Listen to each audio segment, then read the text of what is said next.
नमस्कार बच्चों, आपका अपने YouTube चैनल स्टार एकेडमी में आपका स्वागत है।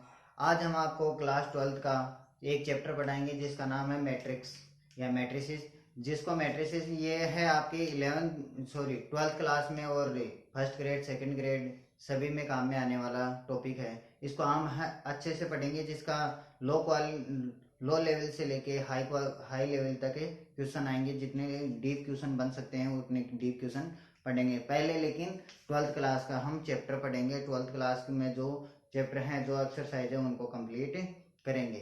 तो बच्चों अब देखते हैं कि हम मैट्रिसेस क्या होती है। तो मैट्रिसेस में क्या होता है कि मैट्रिसेस के बारे में समझ लेते हैं।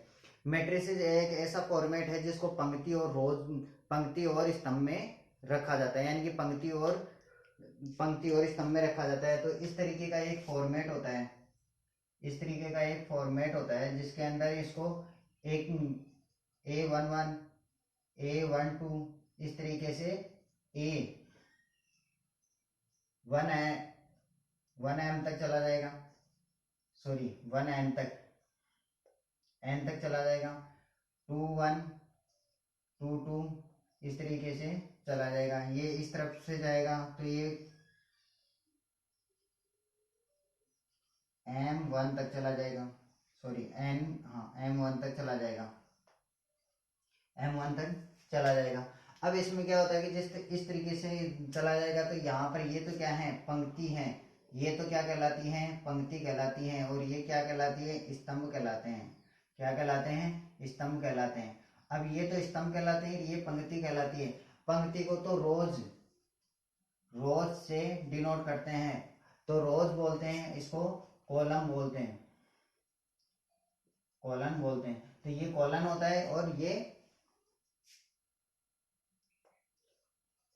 ये तो कॉलन होता है, और ये क्या होता है, रोज होती है। तो रोज में तो इसको तो सी से डिनोट करते हैं। तो ये तो क्या है, कॉलम है। तो ये C1 है, ये पहला कॉलम है तो ये C1 होगा। ये दूसरा है तो ये C2 हो जाएगा। इस तरीके से ये आगे चलते चलते ये CN तक चले जाएंगे। और ये क्या है, रोज है। तो ये R1 है, ये इस तरीके से ये R1 है, और ये R2 है, ये R3 है। इस तरीके से चलते जाएंगे। अगर यहाँ तक जाएंगे तो ये क्या हो जाएगी, RM तक चली जाएगी।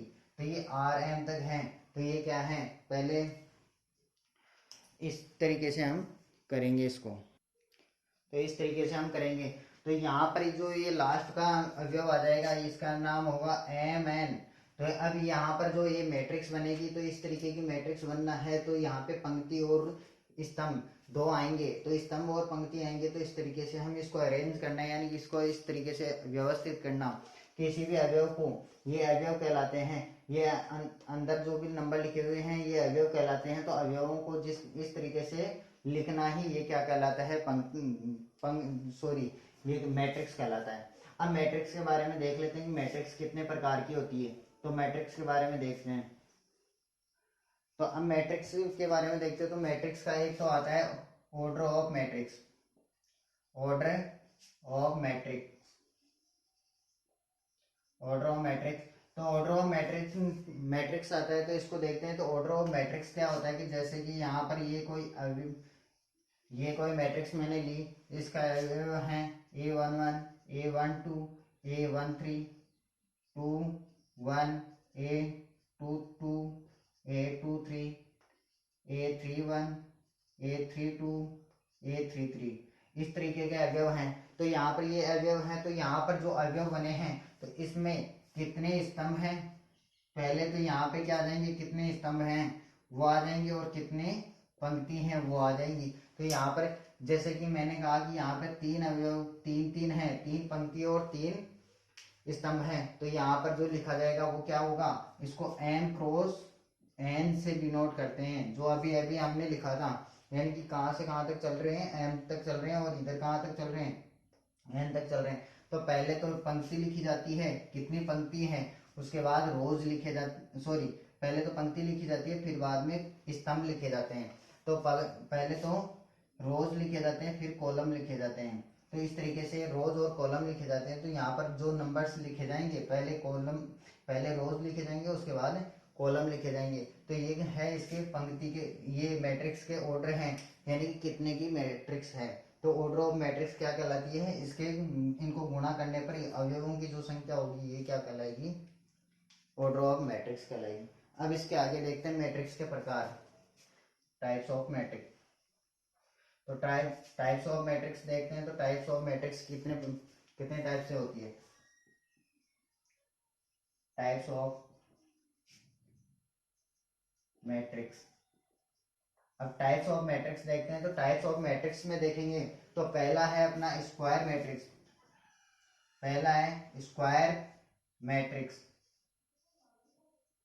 स्क्वायर मैट्रिक्स है, तो स्क्वायर मैट्रिक्स में क्या होते हैं कि इसमें rows and column, rows and column क्या होंगे, इक्वल होंगे, यानी कि इनके रोज के नंबर्स और कॉलम्स के नंबर्स क्या होंगे, इक्वल होंगे। यानी कि मैं ऐसा बोल सकता हूँ एम इक्वल होगा एन के, यानी कि यहाँ पे एम और एन से ही डिनोट करेंगे। तो एम इक्वल होगा एन से, यानी कि अब ये कोई, अब एग्जांपल लेते हैं। तो इस तरीके का कोई एक कोई पंक्ति वो है मैट्रिक्स है A11 A12 A21 A22। अब ये मैट्रिक्स है, तो यहाँ पर देखें, तो यहाँ पर देखेंगे तो ये 2 × 2, यानी कि इसका ऑर्डर क्या है, 2 × 2 का है। यानी कि यहाँ पर जो अवयव आ रहे हैं, ये अवयव आ रहे हैं, तो यहाँ पर ये तो क्या है, m है, ये क्या है, n है। तो m है तो पंक्तियों की संख्या है, और n है तो क्या है, कॉलमों की संख्या है। तो यहाँ पे m और n है, तो यहाँ पे mn है। तो mn क्या है, इसकी रोज और कॉलम्स की संख्या है, तो वो क्या है, इक्वल है। तो ये क्या कहलाएगी, स्क्वायर मैट्रिक्स कहलाएगी। जैसे कि मैंने कोई भी एग्जांपल लेते हैं, तो इस तरीके से कोई एग्जांपल ले लिया 1 2 3 4। अब ये एग्जांपल ले लिया, तो यहाँ पर जो अवयव हैं ये क्या है, 4 हैं। तो यानी कि यहाँ पर 2 को रोज है, 2 कॉलम है। तो यहाँ पे क्या हो जाएगी, इसका ऑर्डर 2 × 2, यानी कि 2 × 2 बोलेंगे तो ये क्या हो जाएगी, ऑर्डर ऑफ मैट्रिक्स हो जाएगी, ऑर्डर ऑफ मैट्रिक्स। और ये क्या है, स्क्वायर मैट्रिक्स कहलाएगी। ठीक है, अब इसके आगे देखते हैं दूसरा मैट्रिक्स। दूसरा आता है अपना हॉरिजॉन्टल। दूसरा क्या आता है, horizontal matrix. Horizontal spelling check, चलो इतना ही रहने दो। हॉरिजॉन्टल मैट्रिक्स होता है। तो हॉरिजॉन्टल मैट्रिक्स में देखेंगे, तो हॉरिजॉन्टल मैट्रिक्स में क्या होते हैं, नंबर्स ऑफ कॉलम में होता है, वो क्या है, मोर होता है। यानी कि यहाँ पर ये नंबर्स ऑफ कॉलम होता है, वो क्या है, अधिक होता है। तो कॉलम, नंबर्स ऑफ कॉलम मोर। यानी कि यहाँ पे एग्जांपल देखते हैं। तो एग्जांपल देखेंगे तो इस तरीके से कोई मैट्रिक्स ली, ये कोई मैट्रिक्स है। तो ये कोई मैट्रिक्स ले रहे हैं, तो यहाँ पे A11 A12 A13 A21 A22 A23। अब इस तरीके की कोई मैट्रिक्स बन रही है। तो इस मैट्रिक्स में क्या करेंगे कि यहाँ पर देखेंगे, तो यहाँ पे कॉलन है, C1 है, C2 है, C3 है। तो ये कॉलन है, यानी कि स्तंभ है। और ये क्या है, पंक्ति है। तो पंक्ति है तो इसको रोज बोलेंगे। तो ये क्या है, R1 है, ये क्या है, R2 है। तो यहाँ पे रोज क्या है, रोज कम है, जबकि कॉलम अधिक है। तो कॉलम अधिक है, रोज कम है, तो यहाँ पे ये क्या होगा, हॉरिजॉन्टल मैट्रिक्स कहलाएगा। यानी कि हॉरिजॉन्टल बोलेंगे तो इसको बोल सकते हैं रेक्टेंगल मैट्रिक्स बोल सकते हैं बोलने के लिए। लेकिन रेक्टेंगल मैट्रिक्स और हॉरिजॉन्टल मैट्रिक्स में डिफरेंस है। ये रेक्टेंगल मैट्रिक्स तो हॉरिजॉन्टल भी बोले होगा, और वर्टिकली मैट्रिक्स होगा वो भी होगा। लेकिन यहाँ पे हॉरिजॉन्टल यानी कि एक इस तरीके से जा रही है, तो ये मैट्रिक्स क्या होगी, हॉरिजॉन्टल मैट्रिक्स कहलाएगी। अब इसके बाद नेक्स्ट मैट्रिक्स है अपनी वर्टिकली मैट्रिक्स। नेक्स्ट क्या है, वर्टिकली मैट्रिक्स। वर्टिकल मैट्रिक्स देखेंगे। तो वर्टिकल मैट्रिक्स देखेंगे, तो वर्टिकल मैट्रिक्स में चेक करेंगे। तो वर्टिकल मैट्रिक्स में क्या होता है, इसमें नंबर ऑफ रोज हैं, वो क्या होंगे, मोर होंगे। क्या होंगे, मोर होंगे। तो यहाँ पे नंबर ऑफ रोज हैं, वो क्या है, मोर में होंगे। तो यहाँ पे एग्जाम्पल लेते हैं। तो एग्जाम्पल लेने पर चेक करते हैं तो एग्जांपल इस तरीके से लेते हैं।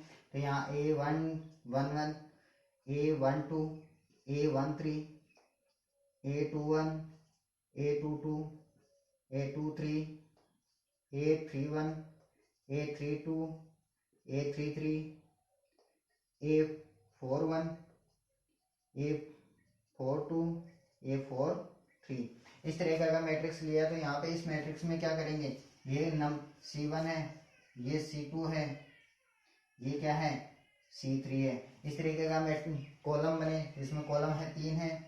यहाँ पे रोज देखेंगे R1, R2, R3 और ये है R4। यानी कि यहाँ पे मैट्रिक्स में देखेंगे तो यहाँ पे कॉलम कम है और इसमें रोज क्या है अधिक है। जरूरी नहीं है कि ये इस तरीके से हो, इस तरीके से भी हो सकता है। जैसे यहाँ पे कॉलम है, 3 कॉलम आ रहे हैं, तो जरूरी नहीं कि 3 कॉलम हो, 2 भी हो सकते हैं, ज्यादा भी हो सकते हैं। जैसे A11, A12, A21, A22, A31, A32, A41, A42, इस तरीके का मैट्रिक्स बनेगा। तो वो भी मैट्रिक्स क्या कहलाएगा, वर्टिकल मैट्रिक्स कहलाएगा। तो इस तरीके का वर्टिकल मैट्रिक्स कहलाएगा। तो ये क्या है, हमारे 3 प्रकार हो गए, हमारे 3 प्रकार हो गए। तो स्क्वायर मैट्रिक्स और हॉरिजॉन्टल मैट्रिक्स, वर्टिकल मैट्रिक्स। और अब नेक्स्ट देखते हैं, नेक्स्ट मैट्रिक्स है अपना रोज मैट्रिक्स, रो मैट्रिक्स। तो फोर्थ चीज है वो क्या है, रो मैट्रिक्स। रो मैट्रिक्स में क्या होता है, रो मैट्रिक्स में रोज क्या होती है, 1 होती है। कॉलम अधिक होंगी लेकिन number of rose 1, number of रोज 1 होंगे। यानी कि जैसे कि मैंने यहाँ पे कोई मैट्रिक्स राइट किया तो A11, A12, A13, A14, A15, इस तरीके से मैंने राइट कर दिया। तो यहाँ पे रोज तो क्या होगी, 1 ही होगी। रोज तो क्या होगी, 1 ही होगी। कॉलम हो सकते हैं, मैक्सिमम हो सके कितने भी हो सकते हैं, 1, 2, C3, C4, C5, इस तरीके से कॉलम तो अधिक हो सकते हैं, लेकिन रोज में क्या होगी, रोज 1 ही होगी। तो ये क्या कहलाएगी, हमारी रो मैट्रिक्स कहलाएगी। क्या कहलाएगी, रो मैट्रिक्स कहलाएगी। अब हमारा है 5वां कॉलन मैट्रिक्स। कॉलन मैट्रिक्स कहलाएगा। तो कॉलन मैट्रिक्स रहेगा। तो कॉलन मैट्रिक्स क्या होती है, तो कॉलन मैट्रिक्स में क्या होते हैं, नंबर ऑफ कॉलन,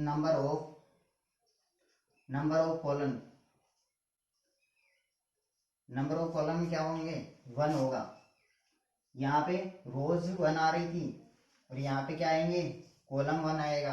तो यहाँ पे इस तरीके के कोई मैट्रिक्स एग्जांपल लेते हैं। तो यहाँ पे क्या होगा, A11, A21, A31, A41, इस तरीके से। तो यहाँ पे C1 यानी कॉलम कितना बन रहा है, 1 ही बन रहा है। लेकिन रोज क्या है, रोज मैक्सिमम बन रही है। तो रोज क्या होंगी, मैक्सिमम होंगी। तो यहाँ पे रोज मैक्सिमम हो सकती हैं, लेकिन रोज मैक्सिमम हो जाएंगी, लेकिन कॉलम क्या होंगे, 1 ही रहेगा। तो ये क्या कहलाएगा, कॉलम मैट्रिक्स से कहलाएगा। अब नेक्स्ट आता है अपना डायगोनल मैट्रिक्स।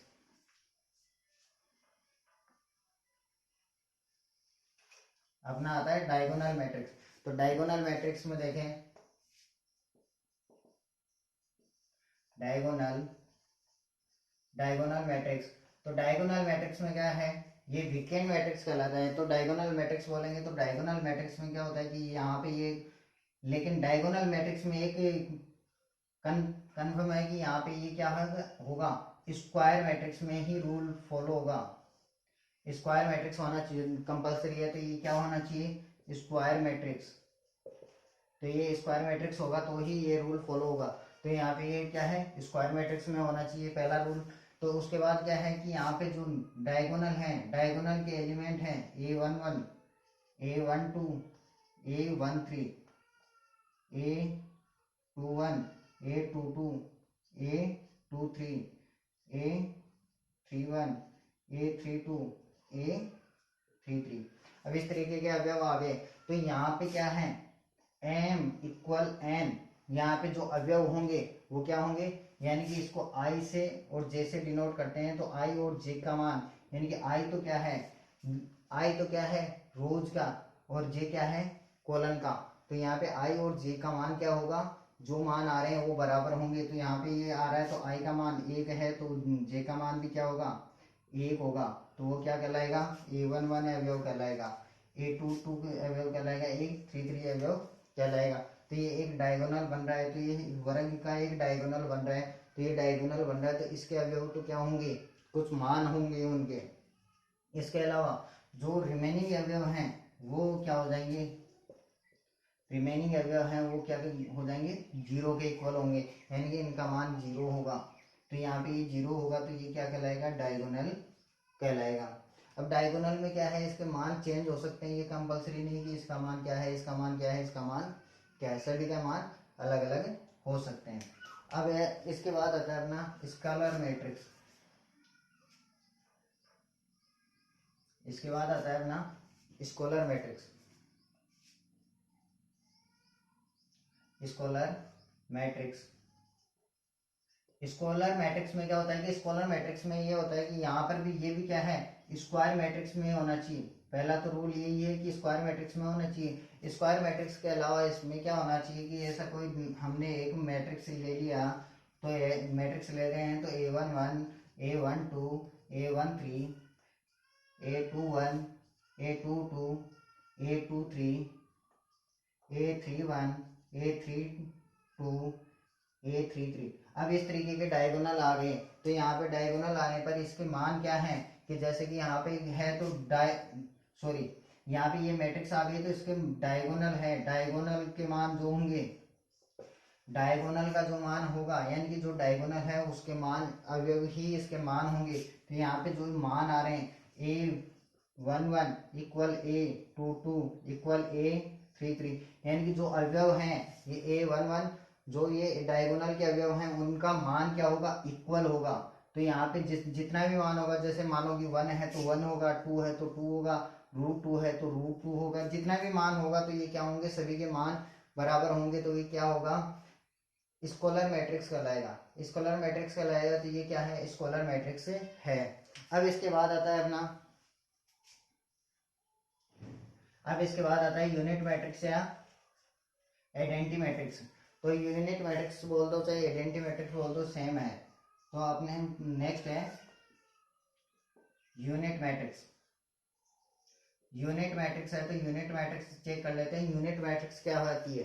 तो यूनिट मैट्रिक्स में भी ये भी क्या है स्क्वायर, स्क्वायर में होगा, ये भी स्क्वायर में होगा। तो यहाँ पे यूनिट मैट्रिक्स होगा तो ये भी क्या है इस तरीके के ही मैट्रिक्स बनेंगे। तो ये A11 A12 A13 sorry 21 A22। अब यहाँ पर भी क्या होंगे डायगोनल होंगे, तो डायगोनल का मान ही क्या होगा इक्वल होगा। ऐसा नहीं कि आप ऐसा मानो कि ये भी तो डायगोनल है, ये डायगोनल नहीं लेंगे क्योंकि यहाँ पे जो मान दिया है वो आई और जे, इसके मान क्या आने चाहिए बराबर, यानी कि जो भी अवयव होंगे आई और जे के मान जो बराबर आ रहे हैं वो ही मान क्या होंगे कुछ आएंगे, अन्यथा नहीं आएंगे। जैसे मानो कि आई और जे के मान यहाँ पर इक्वल नहीं आ रहे, वो क्या हो जाएंगे सभी अवयव जीरो हो जाएंगे। तो यहाँ पे जो इसके अवयव आ रहे हैं, तो यहाँ पे डायगोनल के जो अवयव आ रहे हैं A11 A22, अब ये अवयव आ रहे हैं तो ये अवयव है क्या है कि यूनिट मैट्रिक्स है, तो यहाँ पर इसका मान क्या होगा 1 होगा। यूनिट मैट्रिक्स का मान क्या होगा 1 होगा। तो यहाँ पे ये यूनिट मैट्रिक्स कहलाएगी।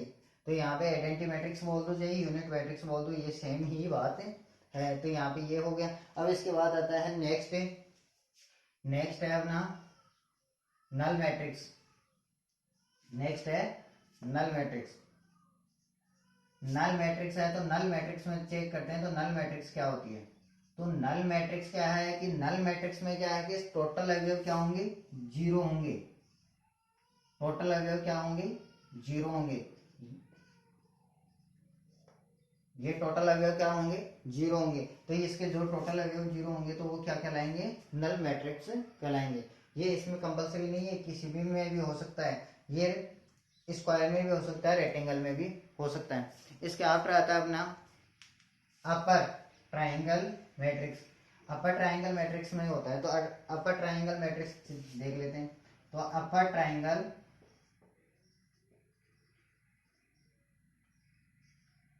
Triangle matrix. अपर ट्राइंगल मैट्रिक्स देखेंगे तो अपर ट्राइंगल मैट्रिक्स चेक करेंगे तो यहाँ पे मैंने एक मैट्रिक्स लिया, 3x3 का मैट्रिक्स ले रहे हैं, 3x3 का मैट्रिक्स ले रहे हैं तो A11 ले लिया, A12 ले लिया, A13 ले लिया। तो यहाँ पे ये मैट्रिक्स मैंने ले लिया, तो यहाँ पे A21, A22, A23, A31, A32, A33। अब ये मैट्रिक्स मैंने ले लिया है तो ये 3x3 की मैट्रिक्स है, 3x3 की मैट्रिक्स है यहाँ पे। तो ये 3x3 की मैट्रिक्स है तो यहाँ पे अपर यानी कि यहाँ पे ये डायगोनल है, इसके ऊपर के अवयव यानी कि यहाँ पे आई क्या होगा, जैसे बड़ा होगा वो अवयव तो क्या होंगे, उसके तो कुछ वैल्यू रहेगी, लेकिन आई से जो छोटे अवयव हैं, आई से जो छोटे अवयव हैं, आई से छोटे अवयव क्या हैं, जे हैं, आई से जे बड़ा छोटा है तो वो क्या होंगे, सॉरी क्या कि आई बड़ा है और जे छोटा है उसके अवयव क्या होंगे, जीरो होंगे। आई बड़ा है और जे छोटा है तो उसके अवयव क्या होंगे, जीरो होंगे। और आई छोटा है और जे बड़ा है उसके अवयवों के मान होंगे। तो यहाँ पे जो जे बड़ा है तो ये ट्राइंगल बन रहा है, तो यहाँ पे ये ट्राइंगल बन रहा है, तो इस ट्राइंगल के तो अवयवों के मान क्या होंगे, कुछ होंगे, लेकिन ये जो अवयव है ये गिवन है तो इन अवयवों के वैल्यू क्या होगी, जीरो होगी। तो यहाँ पे जो ट्राइंगल बनेगा यानी कि ऊपर के जो अवयव बन रहे हैं तो वो क्या कहलाएगा, अपर ट्राइंगल मैट्रिक्स कहलाएगा। अब इसके बाद आता है lower triangle matrix. Lower triangle matrix, lower triangle matrix देखते हैं तो लोअर ट्राइंगल मैट्रिक्स में क्या होता है कि इसमें क्या है, वही उसी टाइप से है, A11, A12, A13, A21, A22, A23, A31, A32, A33। अब इस टाइप से कोई अवयव है तो यहाँ पे जो अवयव होंगे, तो यहाँ पे जो अवयव हैं ये भी 3x3 की है, तो ये 3x3 की मैट्रिक्स है तो यहाँ पे अवयव होंगे तो आई क्या होगा, छोटा होगा, जे बड़ा होगा, यानी कि आई छोटा होगा, जे बड़ा होगा, वहां पे अवयव क्या होंगे, जीरो होंगे, उसके अवयव जीरो होंगे। और जहाँ पे आई छोटा है और जे बड़ा है, सॉरी आई बड़ा है और जे छोटा है, वहां पे उसके मान होंगे। और आई इक्वल जे होगा, उसके भी मान हैं। तो यहाँ पे जो ये अवयव ये आएगा, ये ट्राइंगल बनेगा, तो यहाँ पे ये ट्राइंगल बन रहा है, इसमें जो अवयव आ रहे हैं इस अवयवों को तो क्या होगा, मान रहेगा। तो यहाँ पे इसका मान रहेगा, तो यहाँ पे क्या रहेगा, इसका मान कुछ ना कुछ रहेगा, जैसे 1 रह गया, 2 रह गया, 3 रह गया, 4 रह गया, 5 रह गया, 6 रह गया, इस तरीके से रह सकता है। लेकिन यहाँ पे जो अवयव हैं इस तरीके से इनका मान क्या होगा, जीरो रहेगा। ठीक है, अब कोई एग्जांपल लेके देखते हैं तो इससे आपको क्लियर तरीके से समझ में आएगा। तो मैंने यहाँ पे जैसे 1 2 3 0 0 0, अब ये मैट्रिक्स मैंने ली, तो यहाँ पर देखोगे तो यहाँ पे कई जगह जीरो आ रहे हैं, 6 एलिमेंट है जो जीरो आ रहे हैं, लेकिन ये किस प्रकार का ये की मैट्रिक्स कहलाएगी, तो ये कहलाएगी लोअर ट्राइंगल मैट्रिक्स कहलाएगी। क्योंकि यहाँ पे जो लोअर ट्राइंगल मैट्रिक्स है यहाँ पे जीरो भी तो आ सकते हैं, तो जीरो अवयव आ सकते हैं, तो यहाँ पे जो अवयव आ रहे हैं ये पंक्ति आ रही है, यानी कि ये कॉलम आ रहा है, सॉरी ये कॉलम आ रहा है, तो ये कॉलम के अवयव तो आ रहे हैं, तो यहाँ पे जो अवयव आ रहे हैं तो ये भी क्या होंगे इसमें। और यहाँ पे जो ये है ये नियम में आ रहा है, तो क्या आई से जे बड़ा है उसके अवयव क्या आ रहे हैं, जीरो आ रहे हैं, तो यहाँ पे जो अवयव आ रहे हैं इनके जीरो आ रहे हैं, तो ये क्या कहलाएगा, ये लोअर ट्राइंगल मैट्रिक्स कहलाएगा। ठीक है, अब ये हमारा मैट्रिक्स के प्रकार कंप्लीट हुए। अब इसके कुछ ऑपरेशंस देख लेते हैं, इसके बाद नेक्स्ट, तो उसके बाद नेक्स्ट देखते हैं। तो पहले ऑपरेशंस देखेंगे, तो ऑपरेशंस में पहले क्या है, पहले देखेंगे, मैं ऑपरेशंस देखने से पहले सिमेट्री देख लेते हैं, या सिमेट्री। तो सिमेट्री देखेंगे तो सिमेट्री क्या है कि जैसे मैंने यहाँ पे कोई अवयव रखे, जैसे A11 A12, इसको सममित या समान बोलते हैं, तो समान बोल दो इसको, तो समान मैट्रिक्स बोलेंगे, तो समान मैट्रिक्स बोल सकते हैं। तो 2 1 2 2, इसी प्रकार से कोई मैट्रिक्स है B11 B12 B21 B22। अब इस प्रकार का कोई मैट्रिक्स है, तो यहाँ पे जो अवयव दे रखे हैं, तो ये क्या है, अवयव, जहां पर जो अवयव है वो अवयव उसी अवयव से लिंक में रहेगा और वो अवयव क्या होंगे, उसके समान होंगे। जैसे A11 का अवयव है तो वो किसका होगा, B11, ये दोनों अवयव क्या होंगे, 1 1 वाले अवयव ही इक्वल रहेंगे। ये जैसे B12 वाला अवयव है तो सॉरी A12 वाला अवयव है तो ये B12 वाले अवयव से समान रहेगा। इसी प्रकार A13 वाला अवयव, ये 2 1 है तो 2 1 वाला अवयव है तो ये क्या होगा, B21 वाला अवयव समान रहेगा। A22 का अवयव है तो ये क्या होगा, B22 का अवयव होगा, इससे समान रहेगा। तो इस तरीके से ये समान मैट्रिक्स कहलाएगी। अब इसके बाद देखते हैं ऑपरेशंस। तो हम नेक्स्ट वीडियो में हम आपको इसको कंप्लीट करवाएंगे। तो इसको हम इस वीडियो को लाइक शेयर और सब्सक्राइब करें और अधिक से अधिक शेयर करें ताकि हमारे को भी अच्छे से मोटिवेशन मिल सके। धन्यवाद।